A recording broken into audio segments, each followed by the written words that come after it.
우리가 지난주에 우리가 발대식을 했습니다. 발대식을 통해서 리턴 피에스타를 선포하고 이제 7주간의 거룩한 회복의 대장정이 시작이 되었는데요. 이 리턴 피에스타는 구성전 때부터 우리가 해왔던 거예요. 그런데 지금 새로 새성전에 오신 분들은 리턴 피에스타가 뭔가, 리턴 피에스타의 의미를 잘 모르시는 분들이 계실 수 있습니다. 그래서 리턴 피에스타가 무엇을 의미하는가를 여러분들에게 말씀을 드리려고 합니다. 말 그대로 피에스타는 축제를 의미합니다. 그러니까 리턴 되어지는 축제가 리턴 피에스타예요. 자, 그러면 여러분, 리턴이 뭡니까? 다시 돌아오는 거예요. 예. 그러니까 다시 하나님께 돌아오게 되어지는 축제가 리턴 피에스타입니다. 그러면 이 리턴, 이것이 굳이 한자로 바꾸면 뭐가 되겠습니까? 바로 회복이에요. 회복. 예, 회가 무슨 회예요? 돌아올 회, 회복할 복입니다. 그래서 회복되어지는 축제, 바로 우리가 먼저 회복되어지고 또 이 땅에 많은 하나님을 알지 못하는 영혼들이 하나님께 회복되어져 돌아오는 축제가 바로 리턴 피에스타입니다. 그러니까 우리가 회복을 선포하고 회복을 꿈꾸며 나아가고 있지만, 여러분, 이 회복이라는 것은 앞으로 우리의 인생 속에 뭔가 새로운 일이 펼쳐지게 되는 것이 아닙니다. 오히려 우리가 본질로 돌아가는 것이 이 리턴 피에스타의 정신이에요. 그러니까 이 리턴 피에스타를 통해서 우리가 뭔가 미래에 대한 새로운 것을 기대하기보다는 내 안에 무너졌던 것들을 다시 재건하는 것입니다. 내 안에 무너졌던 믿음을 다시 세우게 되고, 삐뚤어졌던 것들이 있다면 다시 바로잡고, 결핍되어졌던 것들이 있다면 이 시간을 통해서 다시 성령의 채우심을 받게 되어지고, 또 우리 안에 흔들렸던 것들이 있다면 다시 견고하게 세워지는 것. 여러분, 이것이 회복입니다. 다시 말해서 우리의 마음과 영혼과 삶의 모든 부분들이 온전한 상태로 돌아오게 되는 것을 의미하는 거예요. 그러니까 여러분, 우리가 회복을 선포하고 우리가 회복을 향하여 나아갈 때에 그 방향성을 여러분들이 잘 잡으셔야 하는 거예요. 교회에서 선포하는 회복은요, 뭐 세상에서 이야기하는 만사형통, 소원 성취, 축복팔이, 이런 것들이 아닙니다. 이 시간을 통해서 갑자기 막 내 인생에 막 금도끼, 은도끼가 주어지게 되고 소원을 이루어주는 막 어떤 특별한 마법의 구슬을 우리가 획득하게 되어서 이 시간 이후부터 막 우리의 삶이 바뀌고 사업이 형통하게 되고 자녀들이 창대하게 되고, 여러분, 이러한 것이 아니라는 거예요. 물론 우리가 하나님 앞에서 온전히 회복되어졌을 때에 그 회복의 결과물로 우리의 가정이 회복되고 삶이 회복되는 그러한 것들이 일어날 수는 있겠죠. 그런데 그것은 회복에 대한 결과물인 것이지 그것이 회복의 본질은 아닌 것입니다. 그러니까 진정한 회복의 의미는 우리의 삶이 바뀌는 것이 아니라 바로 내가 바뀌는 거예요. 내가 본질로 돌아가는 것입니다. 나의 신앙이 다시 본질로 돌아가고 내 안에서 십자가가 회복되어지고, 그래서 하나님께서 우리를 창조하셨을 때에 그 가장 창조의 완전함과 온전함으로 내가 돌아가는 것입니다. 그것이 우리가 꿈꾸는 회복인 거예요. 그러니까 우리가 소원하는 삶의 회복, 가정의 회복, 또 각종 문제들의 회복, 이것은 내가 하나님의 자녀로 온전하게 돌아갔을 때, 다시 말해서 리턴 되어졌을 때에 나타나게 되는 결과물들인 거예요. 그래서 여러분, 회복을 향해 나아가는 우리의 방향은 삶이 개혁되어지는 것이 아니라 내가 개혁되어지는 것입니다. 거기에 우리의 방향과 모든 초점이 맞추어져야 되는 거예요. 그래서 지난 금요일에는 우리에게 있어서 가장 먼저 개혁되어져야 될 부분, 그것이 바로 하나님의 살아계심입니다. 하나님의 살아계심에 대해서 말씀을 드렸어요. 우리 안에 먼저 하나님의 살아계심이 회복되어야만 우리의 삶이 회복되어질 수 있다는 거예요. 많은 분들이 내가 교회 다니고 있는데, 내가 성도인데 하나님의 살아계심을 믿지 않는 사람이 어디 있겠어? 라고 생각하실 수 있습니다. 그런데 여러분, 하나님의 살아계심을 아는 것과 믿는 것은 다른 거예요. 하나님의 살아계심을 그냥 막연하게 아는 것과 내 삶의 현장 속에서 계속해서 인식하며 살아가는 것은 완전히 다른 것입니다. 막연히 아는 것은 그냥 하나님이 어디 저 멀리 어딘가에서 살아 계실 거야 라는 막연한 마음이에요. 그러다 보니 그 하나님의 살아계심이 나의 삶과 연결되어지는 것이 아닌 거예요. 그래서 하나님이 살아계신 것은 알지만 나의 삶은 그것과는 상관없는 분리된 삶을 살아가는 거예요. 하나님이 살아계심을 알지만 나의 삶은 마치 하나님이 살아계시지 않은 것 같은 그러한 삶을 살아가게 되어지는 그러한 성도들이 많이 있다라는 것이죠. 우리가 요즘에 마태복음에서 말씀을 나누고 있는 바로 예수님의 다시 오심에 관한 문제도 그래요. 마찬가지입니다. 우리가 예수님이 다시 오실 것이라는 것을 우리는 알아요. 우리는 이 땅에 종말의 때가 있을 것이라는 것을 알아요. 그러나 그것을 아는 것과 인식하며 살아가는 것은 다른 거예요. 그래서 그것을 알고 살아가기 때문에 그냥 알기만 하고 막연하게 그냥 그것을 알고만 살아가기 때문에 우리는 예수님이 다시 오실 것을 알지만 마치 예수님이 다시 오지 않을 것 같은 그러한 삶을 살아가고 있게 되는 것이죠. 그래서 여러분, 우리는 아는 것이 아니라 날마다 그것을 인식하며 살아가는 것이 중요한 거예요. 우리가 하나님의 살아계심, 이것을 우리가 날마다 인식하며 살아가게 된다면 우리의 삶의 모든 면이 달라질 수밖에 없게 되는 것입니다.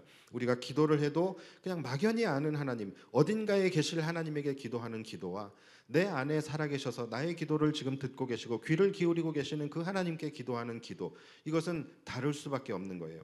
우리가 살아가면서 죄의 유혹을 받게 되어지고 또 우리가 죄를 맞닥뜨리게 될 때도 마찬가지입니다. 우리가 막연하게 아는 하나님 앞에서는 우리가 두려움을 느끼지 않습니다. 그러나 하나님이 지금도 살아계셔서 내 안에 계시다라는 것을 인식하면 하나님이 두려워지고 하나님을 경외할 수밖에 없는 거예요. 우리가 코람데오라는 말 하잖아요. 살아계신 하나님 앞에서 살아가는 삶을 말하는 거예요. 또 하나님의 살아계심을 우리가 날마다 인식하며 살아갈 때에 우리의 삶의 대적을 만나고 문제를 만나고 어려움을 만날 때에도 똑같이 달라지게 되는 거예요. 그냥 하나님을 막연하게 알고 있다라고 한다면 그 하나님이 지금 내 상황 가운데 지금 내 삶 속에 개입하셔서 나를 지켜주시고 보호해주시고 나를 위해서 싸워주실 것이라는 확신이 들지 않아요. 왜냐하면 내가 아는 하나님 너무 멀리 계시거든요. 어딘가에 계시거든요. 그러나 하나님이 내 안에 살아계신 그것을 내가 날마다 느끼고 인식하며 살아가는 사람들은요, 하나님이 내 안에 계시기 때문에 두려움이 사라지게 됩니다. 그리고 커 보이던 문제가 작아 보이게 되는 거예요. 금요일에 나눴던 다윗처럼 여러분, 그 전장에 이 다윗과 골리앗의 싸움의 그 현장에 이스라엘의 군대가 있었어요. 근데 그 이스라엘의 군대는 하나님을 믿는 사람들이에요. 자칭 하나님의 사람들이라고 하는 사람들이에요.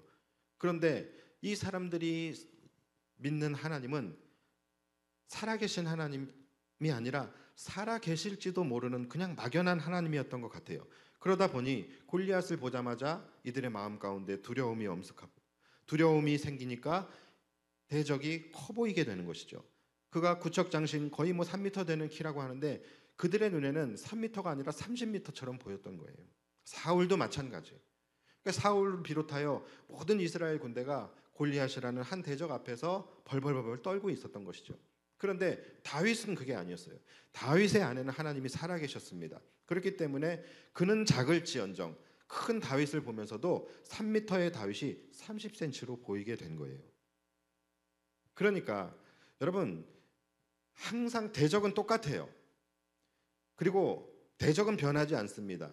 앞으로도 대적은 계속해서 우리 앞에 나타나게 될 거예요.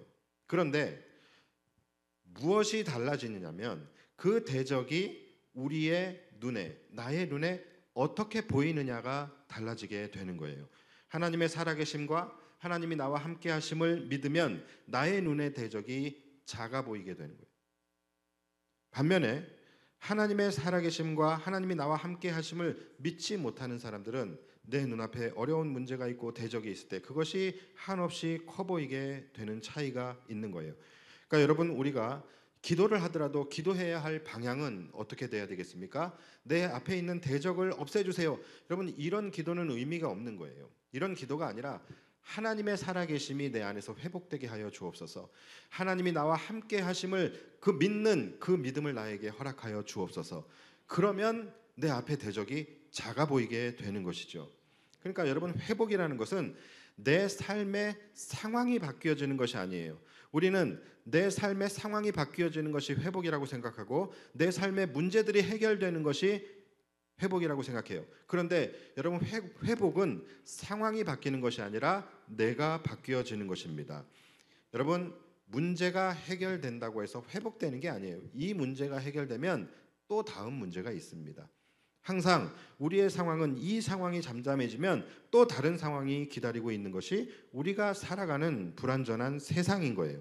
그래서 여러분, 진정한 회복이라는 것은 삶의 상황이 바뀌는 것이 아니라 바로 내가 바뀌는 거예요. 어떻게요? 어떠한 상황을 만나든지 간에 내가 그것을 넉넉히 담아내고 이겨낼 수 있는 그런 상태가 되는 거예요. 그것이 진정한 회복입니다. 자, 그렇다면 우리는 어떻게 그런 상태가 될 수 있을까요?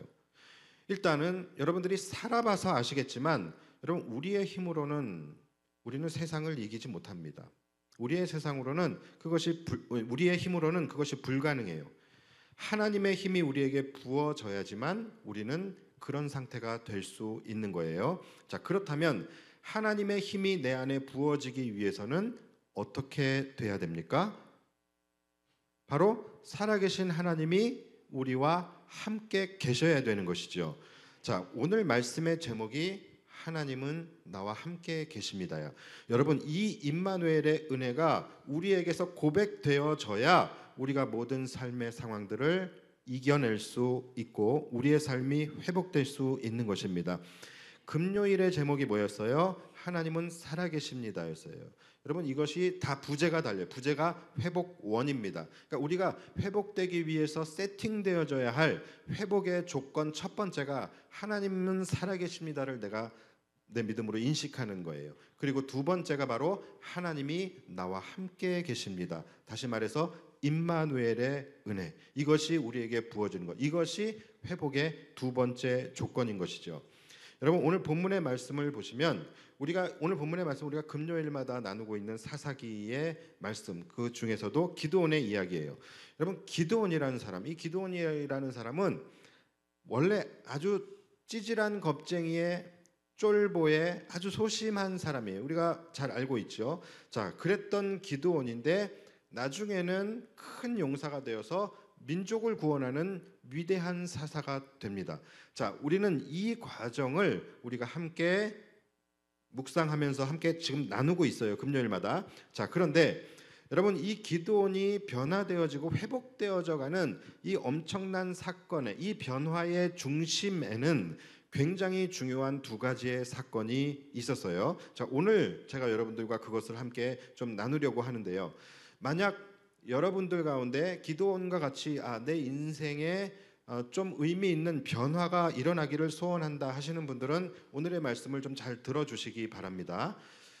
인생에 바람잘 날이 없고 날마다 두려움과 불안함 속에서 살아가던 기드온. 자, 이 기드온의 인생이 완전히 바뀌어져 가지고서 가장 강력한 인생이 되어지게 되는 그 중심에는 두 가지가 있었어요. 그 두 가지가 뭐냐면 첫 번째는 바로 하나님의 약속입니다. 그리고 두 번째는 기드온의 순종이에요. 자, 여러분 가운데 내 인생에 대해서, 자신의 인생에 대해서 내 인생은 참 너무나도 버라이어티하다. 내 인생에는 정말로 바람잘 날이 없구나. 내 인생은 왜 이렇게 일의 연속이고 문제의 연속일까? 뭐 이렇게 생각하시는 분들 계실 수 있어요. 근데 여러분들의 인생만 그런 게 아닙니다. 모든 사람들의 인생이 다 똑같아요. 누구나 다 그렇습니다. 삶에 우여곡절이 있고 삶에 여러 가지 문제들이 일어나게 돼요. 그러니까 이거 여러분들만 그런 것이라고 생각하지 마세요. 우리는 가끔 막 이렇게 어떤 사람들을 보면서 저 사람은 참 행복해 보인다. 저 사람은 참 평안해 보인다. 저 사람은 삶에 근심이 없어 보여. 얼마나 저 사람은 행복한 삶을 살아갈까. 이렇게 생각하실 수 있는데 여러분, 천국 가기 전에는 그런 인생은 없습니다. 심지어 목회자를 바라보면서 야, 저 목사님은 참 행복하겠다. 맨날 교회에서 살고 특별히 근심 걱정거리도 없을 것 같고 목사님은 참 평안한 삶을 살 것 같아. 이렇게 생각하시는 분들 계시잖아요. 기회 드릴 테니까 저랑 바꾸죠. 저랑 바꾸자고요. 심지어 더 나쁜 분들은 목사님이 힘든 일을 당하고 고난을 당할 때 위로를 받아요. 네. 아, 목사님도 우리와 똑같구나. 이러면서 위로를 받으신대요. 여러분, 이 땅의 모든 사람들은 이 세상은 그냥 수고와 슬픔뿐이에요. 겉으로 보여질 때는 어떻게 보여질지 모르지만 모두가 다 함께 말 못할 아픔과 슬픔과 고통 가운데 살아가고 있습니다. 중요한 것은 그 사람의 모두가 다 똑같은 인생인데 그 인생 속에 이 두 가지가 있느냐라는 거예요. 하나님의 약속과 순종. 똑같이 우여곡절의 인생이겠지만 그 인생 속에 이 하나님의 약속과 순종, 이 두 가지가 있는 사람은 세상을 이기면서 살아갑니다. 그래서 그의 인생은 계속해서 업그레이드 되어지는 인생을 살아가게 돼요. 반면에 그의 인생 속에 이 두 가지, 하나님의 약속과 순종이 없는 사람의 인생은 계속해서 이 우여곡절의 인생이 무한 반복되어지는 거예요. 회복이 일어나지 않게 된다라는 거예요. 자, 그렇다면 제가 이쯤에서 여러분들에게 기습적으로 제가 질문을 하나 드려보겠습니다. 자, 여러분들에게는 하나님의 약속이 있으십니까? 아멘 하신 분들, 자, 하나님이 무슨 약속 해주셨어요? 하나님의 약속이 뭐예요? 하나님께서 여러분들에게 주신 약속이 뭡니까? 자, 이 질문에 우리가 곧바로 대답이 나오지 않는다면 여러분들은 아직 하나님의 약속이 뭔지 모르시는 거예요. 이 말은 다른 말로 하면 아직 우리는 회복의 준비가 덜 되었다라는 거예요. 아직 하나님으로부터 은혜 받을 준비가 덜 되었다라는 거예요. 여러분들을 지금 세팅하는 이 시간이기 때문에 세게 얘기하는 거예요. 그러나 여러분 걱정하지 않으셔도 됩니다. 자, 제가 그래서 금요일과 오늘에 걸쳐서 여러분들에게 회복의 준비를 지금 시켜드리고 있는 것입니다. 자, 여러분, 하나님이 우리에게 주시는 약속, 이거 모르면 안 됩니다. 하나님이 우리에게 주시는 약속은 한 가지밖에 없어요. 한 가지. 그게 뭐냐면 내가 반드시 너와 함께 하리라. 여러분, 이겁니다. 하나님은 이 약속 말고 안 하십니다. 우리에게 주신 약속은 한 가지예요. 바로 임마누엘입니다. 내가 반드시 너와 함께 하겠다. 그래서 이사야서에도 두려워하지 말라, 내가 너와 함께 함이라. 네가 물 가운데로 행할 때 내가 너와 함께 하리라. 강하고 담대하라, 내가 너와 함께 하리라. 하나님의 약속은 이거예요. 내가 너와 함께 하시겠다라는 것입니다. 아니잖아요. 성경에 보면은 다른 약속들도 많이 있는 것 같은데요. 특히 이 기도원 이 부분만 봐도 하나님이 다른 약속들도 많이 해주셨잖아요. 너를 큰 용사로 뭐 만들겠다, 또는 미디안과의 싸움에서 승리하게 하시겠다, 또 미디안 군대를 네가 한 사람 치듯 하리라, 뭐 이런 약속들 해주셨잖아요. 자, 맞습니다. 자, 그런데 여러분, 그것들은 약속이 아니에요. 정확하게 이야기하면 약속이 아니라 약속의 결과물들입니다.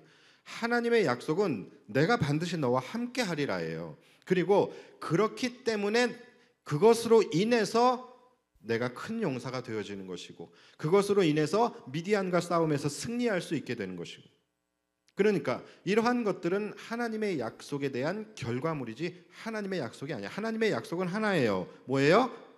내가 반드시 너와 함께 하리라. 여러분, 이겁니다. 모세에게 주신 약속, 여호수아에게 주신 약속, 성경 찾아보세요. 하나님은 이 약속만 하셨어요. 모세에게도 내가 반드시 너와 함께 하리라 말씀하셨고, 여호수아에게는 조금 바뀌었어요. 내가 모세와 함께 한 것처럼 너와도 함께 하리라. 이렇게 약속을 하셨단 말이에요. 자, 그러니까 여러분, 결국은 이 약속이에요. 오늘 기드온에게 하신 약속도 여러분 한번 오늘 본문을 보세요. 12절을 보시면 여호와의 사자가 기드온에게 나타나 이르되 큰 용사여 여호와께서 너와 함께 계시도다 하매. 자, 한번 나왔죠. 자, 그리고 마지막 16절 여호와께서 그에게 이르시되 내가 반드시 너와 함께 하리니 내가 미디안 사람 치기를 한 사람을 치듯 하리라 하시니라. 자, 이 짧은 본문 속에 두 번이나 약속을 하셨는데 그 약속이 다 뭡니까? 내가 반드시 너와 함께 하리라예요.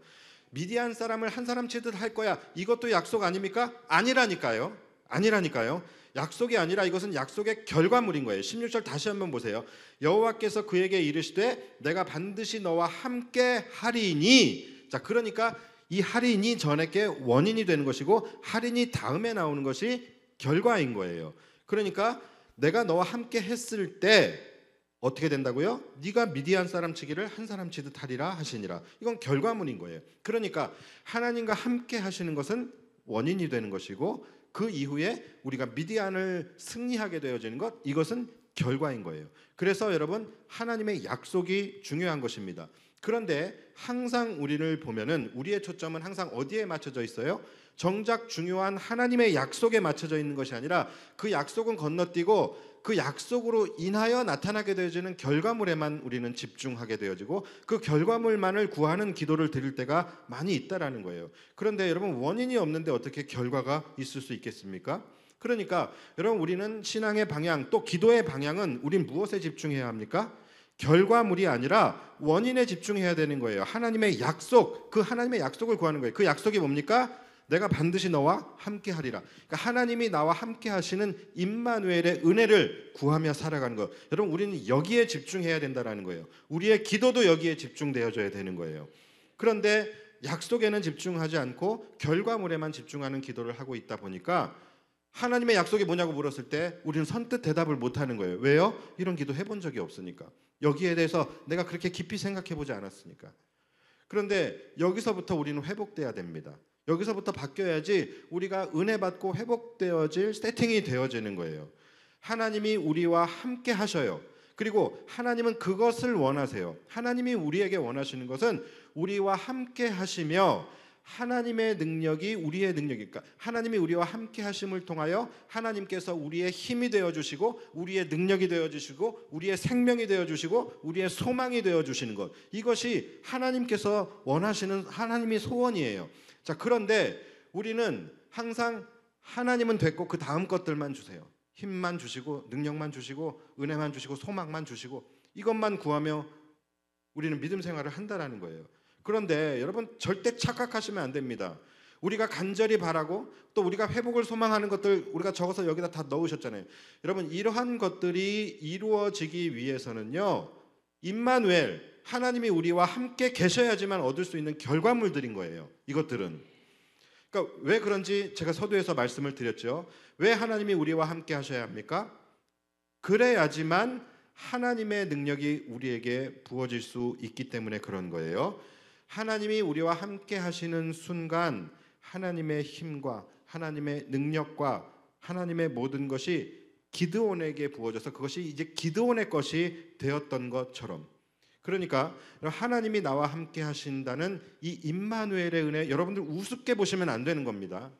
그거 우습게 보시면 절대로 안 돼요. 하나님이 나와 함께 하시는 순간 그때부터 나의 세팅값이 바뀌어져 버리게 되는 거예요. 나의 모든 오감이 이제 나의 것이 아닌 하나님의 것으로 부어지게 되는 것입니다. 그래서 하나님의 능력이 부어지니까 내가 할 수 없던 일들을 할 수 있게 되어지는 거예요. 하나님의 힘이 나에게 부어지니까 내가 두려워하고 겁내던 일들을 내가 이제 더 이상 두려워하지 않게 되어지고 그것에 대한 용기가 생기게 되는 것입니다. 하나님의 시선이 나에게 부어지게 되니까 내 눈앞에 커 보이던 문제들이 작아 보이게 되는 거예요. 그리고 이 하나님의 지혜가 부어지니까 내가 머리 싸매고 근심하던 것들이 별것 아닌 문제인 것처럼 보여지게 되는 것이죠. 그러니까 이것이 바로 하나님이 나와 함께 하시는 임마누엘의 은혜가 임할 때 나타나게 되어지는 변화입니다. 그러니까 이런 회복이라는 것은 내 삶의 상황이 바뀌는 것이 아니라 내가 바뀌어지는 거예요. 내가 바뀌어지는 거예요. 내가 강해지는 것입니다. 무엇을 통해서? 하나님이 나와 함께 하심을 통해서, 하나님의 능력이 나에게 부어짐을 통해서 내가 바뀌는 거예요. 우리 어렸을 때 초등학교 때 운동장이 한없이 커 보였잖아요. 그런데 지금 초등학교 가서 보면요, 야, 이 운동장이 이렇게 작았나? 이런 걸 느끼는 거예요. 여러분, 운동장이 변한 겁니까? 아니죠. 누가 변한 거예요? 내가 변한 거예요. 내 시선이 변한 거예요. 어렸을 때 제가 개에 물렸습니다. 그래서 개를 무서워했어요. 어렸을 땐 개를 무서워했어요. 그런데 지금은 제가 개를 뭅니다. 너무 예쁘고 귀여우니까 막 깨물어주고, 그만큼 개가 예전에는 무서웠는데 지금은 너무 귀여워요. 개가 변한 겁니까? 제가 변한 거예요. 그렇죠? 그러니까 여러분, 회복이라는 것은요, 내 삶의 상황이 바뀌고 문제가 해결되고, 여러분 이런 것이 아니라 뭐가 바뀌는 겁니까? 내가 바뀌는 거예요. 우리가 회복하고자 하는 모든 것들, 가정이 회복되어지기 원하고 사업장이 회복되어지기 원하고, 여러분 그 문제들 한번 깊이 들어가 보세요. 결국은 누구에게 문제가 있는 거예요? 나에게 문제가 있는 거예요. 내가 바뀌어야 되는 문제라는 거예요. 그런데 내 스스로 나의 힘으로는 나를 바꿀 수 없어요. 어떨 때 바뀝니까? 하나님이 나와 함께 하실 때, 그때 바뀌어지는 거예요. 그렇기 때문에 회복도 하나님이 나와 함께 하시는 임마누엘의 은혜가 부어질 때에 우리의 삶의 회복도 일어날 수 있는 거예요. 그래서 하나님이 나와 함께 하심을 통하여 나의 시선이 바뀌고, 나의 담력이 바뀌고, 나의 용기가 바뀌고, 나의 지혜가 바뀌고, 나의 능력이 바뀌는 거예요. 그래서 하나님이 나와 함께 하실 때에 복잡하던 일들이 단순해 보이게 되고, 할 수 없었던 일들이 할 수 있을 것 같은 자신감이 생기고, 질 것 같은 일들이 하나님이 나와 함께 하시면서 이길 수 있을 것 같은 용기가 생기고, 커 보이던 문제들이 작아 보이게 되어지고, 아멘 할 때까지 아무튼 내가 계속 할 거예요. 이렇게 귀한 말씀을 지금 하고 있는데 아멘도 안 하시고.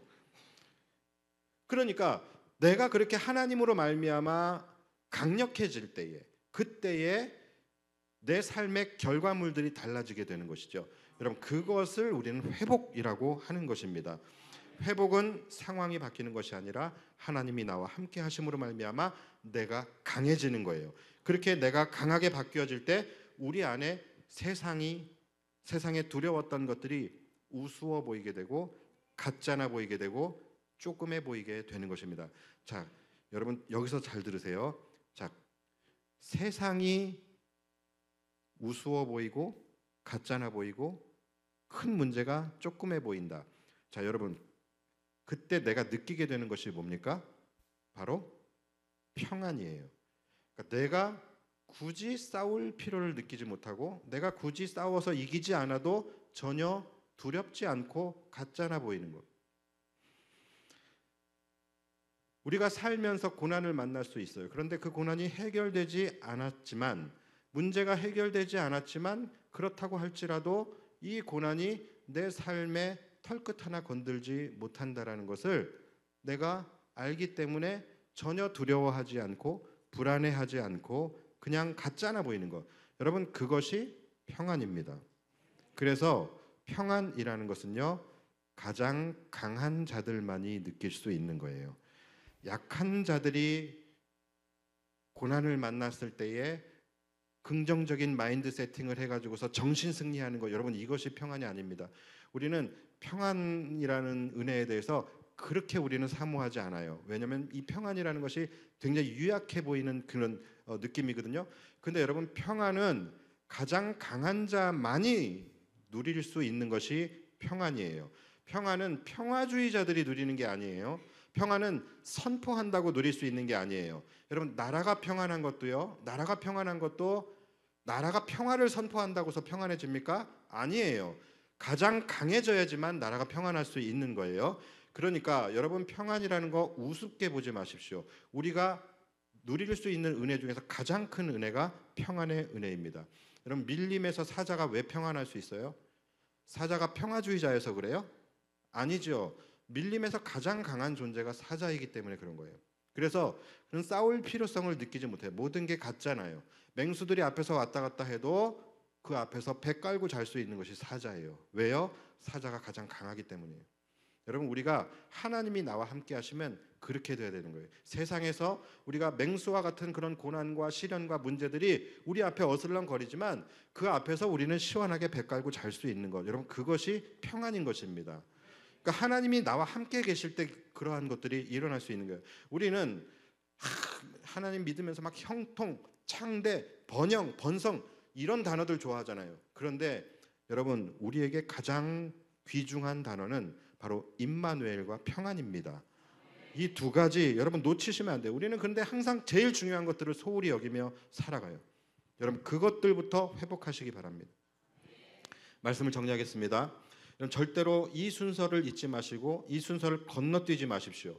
우리는 지금까지 다 건너뛰고 항상 이 결과들만 구하며 살아요. 그런데 그 결과들에는 반드시 원인과 과정이라는 것이 있어야 되는 거예요. 먼저 하나님의 약속, 하나님이 우리와 함께 하심, 이것이 우리 안에 회복되고 성취되어져야 되는 것입니다. 그럴 때 그 다음은 뭐예요? 내가 바뀌는 거예요.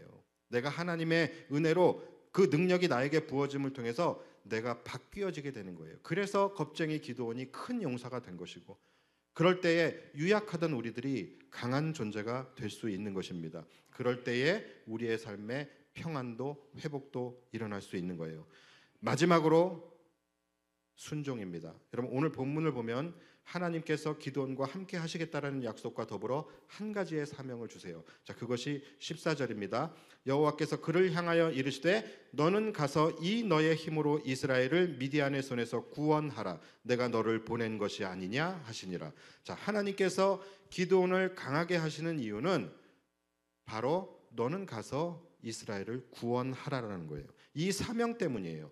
그러니까 여러분 이번 피에스타를 통해서 여러분들을 하나님께서 강하게 하시고 여러분들의 삶의 회복을 주시기를 간절히 원합니다. 그러나 하나님께서 그런 회복을 여러분들에게 주신다면 이유는 한 가지예요. 여러분들에게 사명을 주시기 위해서.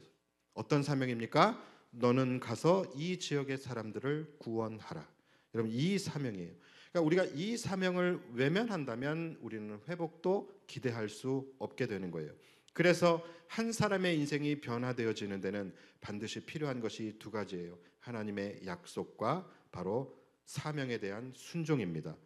하나님께서 이번 피에스타 기간 동안에 우리에게 회복을 선포하셨어요. 그런데 회복만 선포하신 게 아니라 동시에 우리에게 사명도 주셨습니다.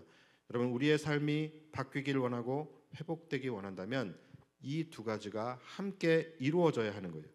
이제 저는 다 이루었어요. 할 거 다 했습니다. 이제 여러분들에게 회복에 대한 세팅, 회복의 첫 단추를 끼는 모든 말씀을 여러분들에게 다 드렸습니다. 이제 그것을 끼우고 안 끼우고는 이제 여러분들의 몫이에요.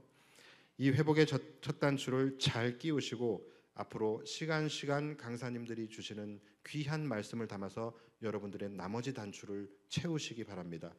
저는 그동안에 이제 오실 강사님들을 예비한 세례 요한의 마음으로 말씀을 준비해. 저는 그분들의 신발끈도 매기에 부족한 그런 사람인데 어쨌든 제가 여러분들에게 첫 단추를 낄 수 있는 부분을 제가 안내를 해드렸어요. 그래서 때로는 말씀이 좀 지루했을 수 있지만 가장 중요한 말씀이었다라고 생각을 합니다. 그래서 여러분들이 이제 더 큰 은혜로 나아가기 위해서 여러분들이 이 첫 단추를 잘 끼워 주셔서 우리 모두가 이번 피에스타를 통해서 하나님께로 돌아가고 우리의 삶이 회복되어지는 놀라운 역사가 일어나기를 주님의 이름으로 축복합니다.